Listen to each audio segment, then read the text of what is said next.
Welcome to foundation classes students. आज हम एक नया टॉपिक शुरू करने वाले हैं। टॉपिक का नाम है फ्रैक्शंस।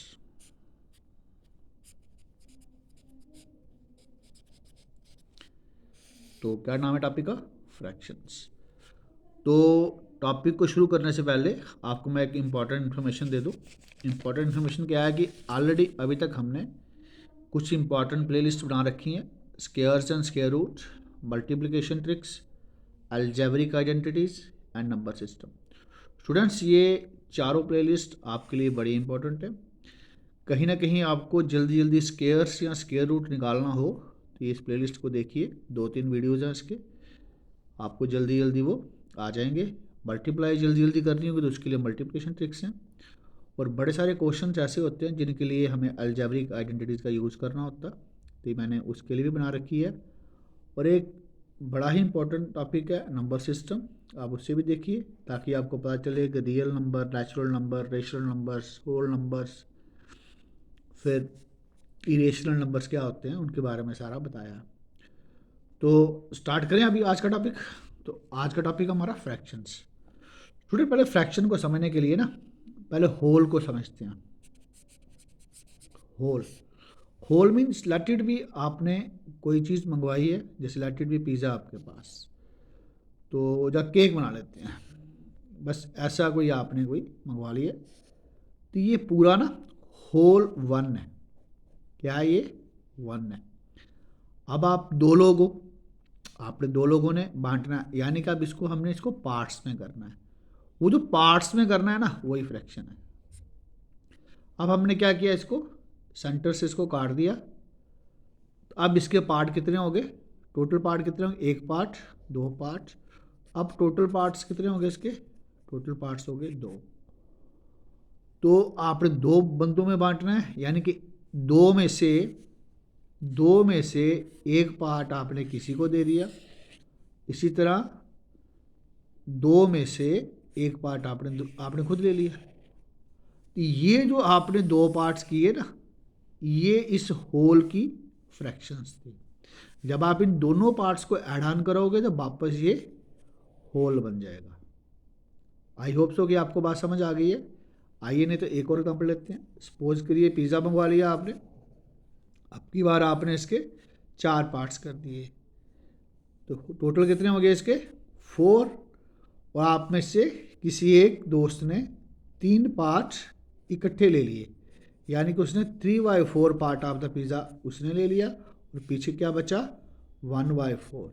तो अब की बार भी इन दोनों को जब हम ऐड ऑन करेंगे तो आंसर क्या आएगा? 1 होल। हमने तो मंगवाया तो 1 ही था ना। तो इसी चीज़ को और डिटेल में समझने के लिए पहले आइए चलते हैं। तो फ्रैक्शन को मैं यहाँ पे एक्स और वाई में लिख रहा हूँ। लेट इट बी, ये मेरे पास कोई एक फ्रैक्शन है। इस फ्रैक्शन में देखो, इस लाइन के जो ऊपर है ना, जो ऊपर वाला नंबर, इसको बोलते हैं हम न्यूमरेटर। और ये जो नीचे वाला, लाइन के नीचे वाले, से बोलते हैं हम डिनोमिनेटर। ठीक है, आई होप सो कि आपको बातें समझ आ रही हैं। तो ये अगर न्यूमरेटर और डिनोमिनेटर आपको समझ आ गया है तो आइए चलते हैं, आगे चलते हैं। आइए, अब जैसे सपोज करिए हमारे पास, देखो ध्यान से, ये x और y अगर दोनों सेम हो जाएं, ध्यान से देखना आप, यानी कि x की जो वैल्यू है वही वैल्यू अगर y की है, तो देखना ध्यान से, अगर लेट इट भी x मैं 2 कर लेता हूँ और y भी मैं 2 कर लेता हूँ, सिंपल समझने के लिए ध्यान से देखना। तो ये 2 डिवाइडेड बाय 2 हो गया। जब आप इसको देखोगे तो ये कैंसिल आउट हो जाते हैं, आंसर इसका 1 आता है। यानी कि जब कभी भी हमारा न्यूमरेटर और डिनोमिनेटर इक्वल होंगे तो हमारी फ्रैक्शन कैसी होगी? हमारी फ्रैक्शन कैसी होगी? फ्रैक्शन इज यूनिटी, यानी कि 1। बात समझ आई? एक और एग्जाम्पल देख लेते हैं। जैसे सपोज करिए अब की बार x मैं 10 ले लेता हूँ, y भी 10 ले लेता हूँ, तो हमारे पास फ्रैक्शन क्या बनी? 10/10। आंसर फिर भी 1 नहीं है। आपकी बार फ्रैक्शन कैसी है हमारी? यूनिटी में। अगर कभी, सेकंड देख लेते हैं अब कभी अगर x मेरा 0 हो और y मेरा 0 नहीं हो, ठीक है, y 0 नहीं होना चाहिए, x 0 है, तो क्या होगा, तो मेरी जो फ्रैक्शन आएगी वो फ्रैक्शन मेरी 0 हो जाएगी। यानी कि 0y1 कर लो, 0y-1 कर लो, दोनों केस में हमारा आंसर कैसा होगा, 0 ही होगा। बात समझ आई? यानी कि पहला केस देखा आपने, अगर न्यूमरेटर और डिनोमिनेटर सेम थे तो फ्रैक्शन कैसी थी, यूनिटी में। अभी हमने देखा x अगर 0 था और y 0 नहीं होना चाहिए, तो अभी हमारी फ्रैक्शन कैसी थी, 0 थी। तो आगे चलते हैं। आई होप सो कि आपको फ्रैक्शन का, न्यूमरेटर का, डिनोमिनेटर का, न्यूमरेटर और डिनोमिनेटर अगर इक्वल होंगी तो फ्रैक्शन यूनिटी होगी। अगर मेरा न्यूमरेटर 0 है और डिनोमिनेटर 0 नहीं होना चाहिए, आइदर पॉजिटिव हो या नेगेटिव हो, तो हमारा आंसर कैसा होगा, 0 ही होगा। ये तीनों बातें आपको समझ आ गई हैं। अब चलते हैं अगले कंसेप्ट के लिए। अब देखिए, अगर कभी हमारी फ्रैक्शन लेट इट बी, हमारी फ्रैक्शन x और y है, अगर सपोज करिए इसको कोई एक फ्रैक्शन जो n में मल्टीप्लाई कर रही है, तो हमेशा जो फ्रैक्शन बनेगी ना वो इसकी इक्विवेलेंट ही होगी। अब इसको समझने के लिए कुछ एग्जांपल लेके चलते हैं तो आपको थोड़ा बेटर समझ आ जाएगा। जैसे सपोज करिए ये x/y था, इसको मल्टीप्लाई कर रहा 1/1। फिर एक और लेते हैं x/y, इसको मल्टीप्लाई कर रहा 2/2। एक और ले लेते हैं x/y इंटू 3/3। ऐसे सो ऑन बड़ी सारी हो सकती है। अब आप देखो इसका आंसर क्या है, इसका आंसर तो x/y ही है। इसका आंसर क्या हो सकता है, 2x/2y। इसका आंसर क्या हो सकता है, 3x/3y। अब यहाँ देखो, इसको हमने इससे फर्दर रिड्यूस नहीं हो सकती, तो इसका आंसर x/y ही है। जब इसको रिड्यूस करेंगे हम तो इसका आंसर भी x/y ही है। जब इसको रिड्यूस करेंगे तो इसका आंसर भी x/y ही है। तो तीनों का आंसर अगर सेम है बट फ्रैक्शन तो हमें नंबर के हिसाब से तो डिफरेंट दिख रही हैं, तो ये कैसी हैं, इक्विवेलेंट फ्रैक्शंस। तीनों की तीनों फ्रैक्शंस कैसी हैं आपस में, equivalent fractions. I hope so कि आपको इक्विवेलेंट फ्रैक्शन का भी पता चल गया है। आइए चलते हैं एक फर्दर टॉप कंसेप्ट के लिए। अगर कभी हमारा x और y, देखो फ्रैक्शन तो x और y ही ले रहे हैं, अगर x और y हमारे दोनों बोथ ये अगर प्राइम नंबर होंगे,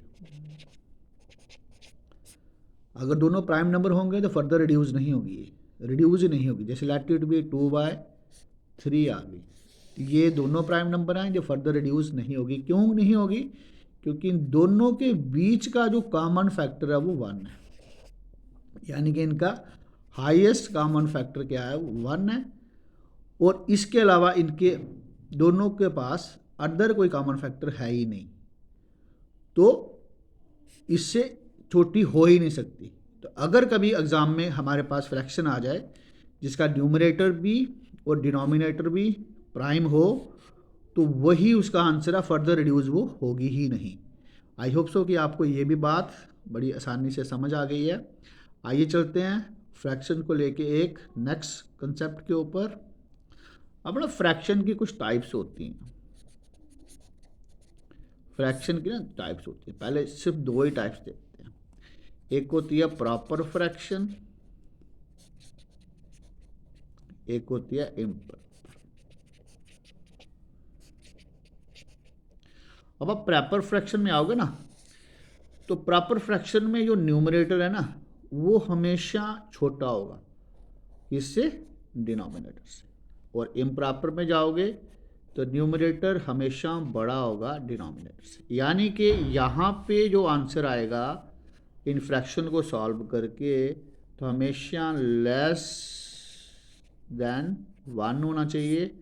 यहाँ पे अगर जो आंसर आएगा हमेशा वो मोर देन 1 होगा। बस ये बात आप देख लेना। अगर आपके पास कोई ऐसी फ्रैक्शन है जिसका आंसर लेस देन 1 होगा और न्यूमरेटर छोटा है, डिनोमिनेटर बड़ा, आंसर लेस देन 1 ही होगा, तो वो कौन सी होगी, वो प्रॉपर फ्रैक्शन होगी। और इम्प्रॉपर कैसी होगी, जिसमें आंसर मोर देन 1 आएगा, न्यूमरेटर बड़ा होगा। जैसे सपोज करिए ये 1/4 लिख लेता हूँ, न्यूमरेटर छोटा है, डिनोमिनेटर बड़ा है, तो ये प्रॉपर है। जैसे लेट इट भी यहाँ पे 5/4 लिख लेता हूँ, तो ये न्यूमरेटर बड़ा है, डिनोमिनेटर छोटा, तो ये इम्प्रॉपर हो जाएगी। ठीक है, आई होप सो कि आपको ये बातें समझ आ रही हैं।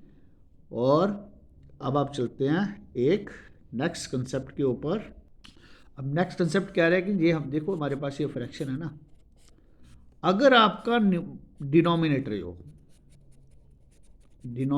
जो अगर इन पावर्स ऑफ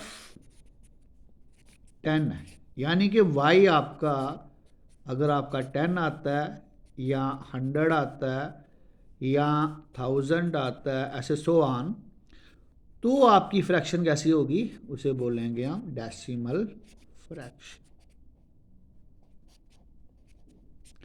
तो स्टूडेंट्स आई होप सो कि आपको आज की सारी बातें समझ आ गई हैं। अगर फिर भी आपकी कोई क्वेरी होगी तो मुझे कमेंट बॉक्स में लिखना, मैं आपके क्वेश्चन का आंसर करूंगा। अब अगले वीडियो में स्टूडेंट्स हम सीखेंगे फ्रैक्शन की एडिशन करना, सब्ट्रैक्शन करना, फिर उसके नेक्स्ट वीडियो में सीखेंगे मल्टीप्लाई करना, डिवीज़न करना, ताकि आपके कंसेप्ट और अच्छे होते जाएं। तो आई होप सो कि आप मेरे वीडियोज़ को लाइक कर रहे हो, शेयर कर रहे हो और दोस्तों तक पहुंचा रहे हो। ये जो मैंने आपको इन्फॉर्मेशन दी है, वाइटल इन्फॉर्मेशन प्लेलिस्ट के बारे में, आप उन्हें भी देखिए, आपकी और अच्छी प्रैक्टिस हो जाएगी, मैथ और अच्छा हो जाएगा। तो थैंक यू स्टूडेंट्स।